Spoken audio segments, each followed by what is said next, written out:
ప్రజలంటే కేవలం ఓట్లు వేసేటప్పుడు అవసరం వచ్చిన యంత్రాల్లాగా చూసే మనిషి చంద్రబాబు నాయుడు. చంద్రబాబు నాయుడు అవసరం రామోజీరావు గారికి ఉంది, రామోజీరావు గారి అవసరం చంద్రబాబు నాయుడుకి ఉంది. వీళ్ళిద్దరు కలిపి రాష్ట్ర ప్రజలను మోసం చేస్తారా? రాష్ట్రంలో ఉన్న దేవుళ్ళతోటి పరాచికలు ఆడతారా? అంటే చంద్రబాబు నాయుడు గుళ్ళు కూలగొట్టేసినా సరే ఈనాడికి కనిపించదా? అమ్మవారి ఆలయంలో క్షుద్ర పూజలు చేస్తే వీళ్ళకి కనిపించవా? దుర్మార్గంగా ప్లాన్ కుట్ర పన్ని రథాలు తగలబెట్టించారని, విగ్రహాలు పగలగొట్టించారని ఒక ఒక మాసోత్సవం కింద చేసినట్టుగా వాళ్ళ విగ్రహాలు ఎక్కడ చూసినా ఒక 2-3 నెలల్లో రాష్ట్ర వ్యాప్తంగా అనేక దేవాలయాల్లో విగ్రహాలు పడగొట్టేది ఒక కార్యక్రమంగా పెట్టుకున్నారు. దీనికి మరొక రాజకీయ పార్టీ కూడా ఇదే సందు అనుకుని వాళ్ళు ఈ మతానికి సంబంధించి వాళ్ళ లబ్ధి పొందే కార్యక్రమం కూడా చేశారు. దాంట్లో ప్రభుత్వం చిత్తశుద్ధితోటి అక్కడున్న అన్నీ కూడా పునర్నిర్మాణం చేసి భక్తుల మనోభావాలు దెబ్బతీయకుండా కాపాడింది కాబట్టి వీళ్ళందరూ నోరులు మొదలు పడిపోయినాయి. ఇవాళ హిందూ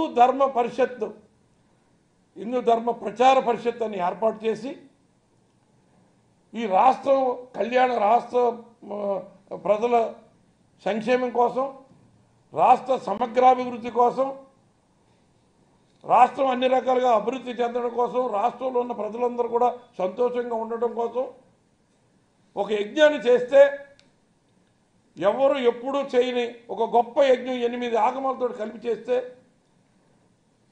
ఎంత రాష్ట్ర ప్రజలు ఎంత సంతోషించారో, రాష్ట్రం ఎంత ఆర్థికంగా ఆ భగవంతుడి దయ కలిగిందన్నది మీరే రాశారు. యజ్ఞం అయిన వారం రోజులకి కేంద్రం నుంచి నిధుల వరద అని. అంటే భగవంతుడు సత్సంకల్పంతో చేసిన కార్యక్రమానికి భగవంతుడు ఏ రకంగా స్పందిస్తాడో, ఏ రకమైన ఆశీర్వాదం ఇస్తాడన్నది మీ కంటికి కనపట్లేదా? మీ బుర్రకు ఆలోచన రావట్లేదా? ఎంతసేపు దుర్మార్గమైన విషయం చెప్పడమైనా మీ పని. చంద్రబాబు నాయుడు ఇవాళ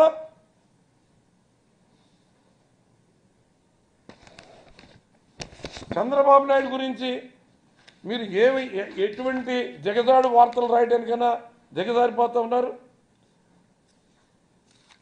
ఇవాళ రాష్ట్ర వ్యాప్తంగా హిందూ ధర్మ ప్రచార పరిషత్ ఆధ్వర్యంలో ప్రతి జిల్లాలో ఉన్న ఆలయాలన్నింటిలో కూడా ధర్మ ప్రచారం జరుగుతూ ఉంది.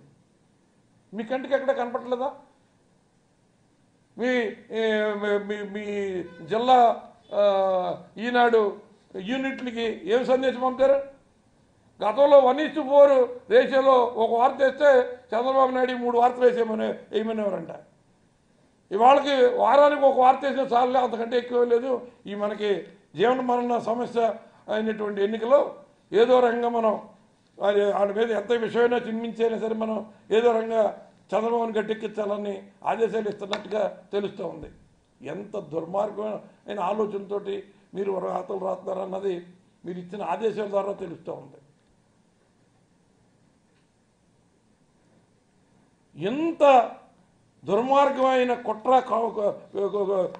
కుళ్ళు కడుపులో పెట్టుకుని రాష్ట్ర ప్రజలను వంచడానికి, చంద్రబాబు నాయుడిని ప్రజల మీద రుద్దడానికి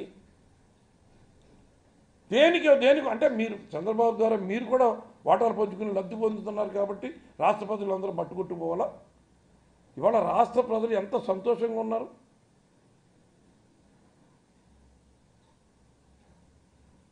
ఇచ్చిన ప్రతి హామీ నెరవేరుస్తూ ఎక్కడ ఒక రూపాయికి అవినీతికి అవకాశం లేకుండా వ్యవస్థను నడుపుతూ ఉంటే నీతి ఆయోగ్ సంబంధించిన వైస్ ప్రెసిడెంట్ స్వయంగా స్పందించి ఆంధ్ర రాష్ట్రంలో ఉన్న పరిపాలన తీరు అందరూ కూడా అమలు చేయవలసిన అవసరం ఉందని చెప్పే పరిస్థితికి వెళ్తే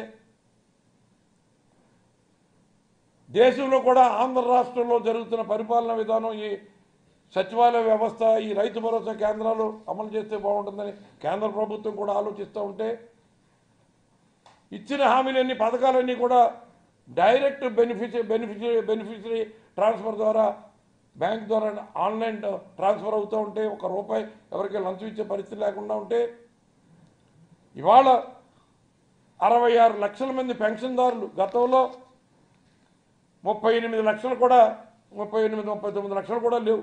అది కూడా పెన్షన్ ఇవ్వడానికి ఏ రోజు పెన్షన్ వస్తుందో తెలీదు, ఎప్పుడు పెన్షన్ కోసం వెళ్ళి పడుగాపులు పడాలో తెలీదు.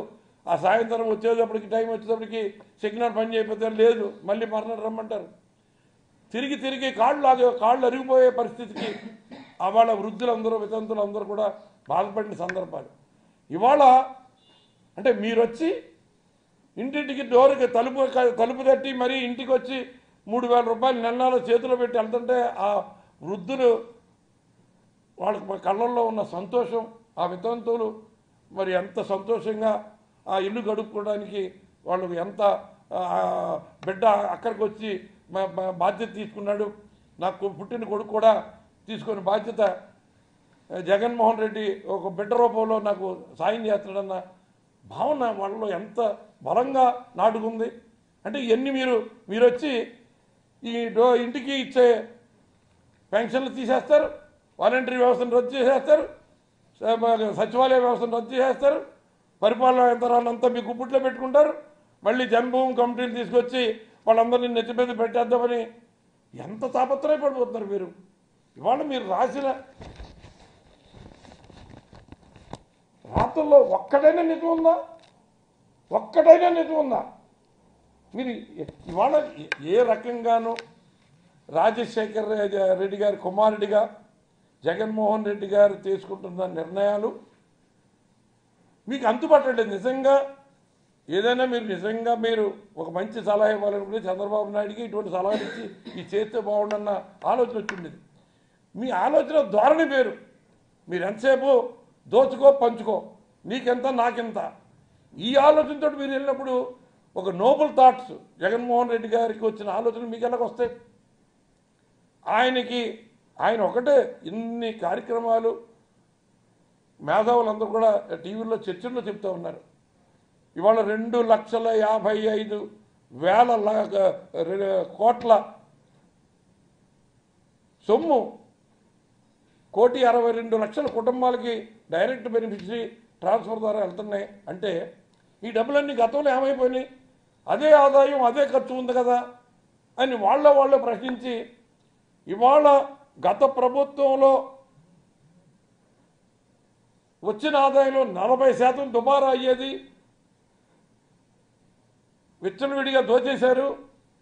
ఆ దోపిడీని ఆ దుబారాన్ని అరికట్టితే మనం ఈ పథకాలన్నీ ఇవ్వచ్చని ముఖ్యమంత్రి గారు ఏదైతే ఆలోచన చేసి ముందుకెళ్లారో ఆ ఆలోచన ఇవాళ 100% సమర్థవంతంగా అమలు చేసి చూపెడుతున్నారు. ఇప్పుడు కూడా మీకు కనువిప్పు కలగకపోతే మీరు ఏ రకంగా ప్రజల దగ్గరికి వెళ్ళి ఏం ఓటాడుతారు? నిన్న చెప్పాడు మా ముఖ్యమంత్రి గారు ఏలూరు సభలో, నా పరిపాలనలో మీ బ్యాంక్ అకౌంట్ చూడండి, చంద్రబాబు నాయుడు హయాంలో మీ బ్యాంక్ అకౌంట్లో ఎన్ని డబ్బులు వచ్చినా చూసుకోండి, నా పరిపాలనలో మీకు న్యాయం జరిగితే, నా పరిపాలనలో మీకు మంచి జరిగితే, నా పరిపాలన మీకు బాగుందనుకుంటే నాకు ఓటేయమన్నాడు. మీరు చెప్పగలరా? మా చంద్రబాబు నాయుడు పరిపాలన చూసి ఓటేయండి అని ఈనాడులో పెద్ద అక్షరాలతో రాయండి. చంద్రబాబు నాయుడు చెప్పానండి, నా 5 ఏళ్ళు పరిపాలన చూసి నాకు ఓటేయండి అని చెప్పానండి. నోరు ఇప్పితే అబద్ధాలు. అవినీతికి పరాకాష్ట, అవినీతి అనకొండ లాంటి చంద్రబాబు నాయుడు నోటంట చంద్రబాబు ఎవరినైనా విమర్శిస్తే అది విమర్శ కింద ప్రజలు ఎక్కడ తీసుకుంటారు? నువ్వే ఒక పెద్ద అవినీతి అనకొండ, నువ్వు ఇంకొకళ్ళ దగ్గర ఒకళ్ళ అవినీతి పనులని ఎలా చెప్తావా బుద్ధి లేకుండా అని ప్రజలు నిలదీస్తుంటారు. ఎక్కడెక్కడ గుసగుసలు ఆడుకుంటున్నారు. నువ్వు వెళ్ళి ఏ నియోజకవర్గానికి వెళ్ళి ఆ నియోజకవర్గం అక్కడ ఉన్న శాసనసభ్యుడిని నువ్వేదో అవినీతి చేశారని చెప్తున్నావంటే నీ పాసినోరితోటి నువ్వు దోపిడీదారుడు అవినీతి అనకుండా ప్రపంచంలోనే నీ అంత అవినీతి పరుడు లేడు. అటువంటి నువ్వు ఇంకొకరిని అక్కడేదో అవినీతి చేశాడని ఆరోపిస్తే ఇది దెయ్యాలు వేదాలు వల్లించినట్టుగా ఉన్నాయని ప్రజలు అనుకునే పరిస్థితికి వచ్చావు. దాన్ని మీరు చంద్రబాబు నాయుడిని మీరు విపరీతమైన ప్రచారం ఇచ్చేసి మరి చంద్రబాబు నాయుడిని నెత్తి మీద పెట్టేసుకుంటున్నారు. ఇవాళ ఏలూరు సభ ద్వారా జగన్మోహన్ రెడ్డి గారికి ఇంత మంచి మైలేజ్ వచ్చిందని అది సహించలేక భక్తుల మనోభావాలపై జగన్ గొడ్డలు వేయటం పెట్టి మీరు వాళ్ళ రాసిన రాత పచ్చి అబద్ధాలు. మీ పేపరు స్థాయి పూర్తిగా పడిపోయిందంటానికి మీ మీ మీ మీ కడుపులో ఉన్న కుళ్ళు కుట్ర కుతంత్రాలు ఈ పేపర్లో కనపడుతున్నాయి. కానీ మీరు రాసిన దాంట్లో ఎక్కడ ఏ ఒక్క వాస్తవమైనా ఉంటే చెప్పండి.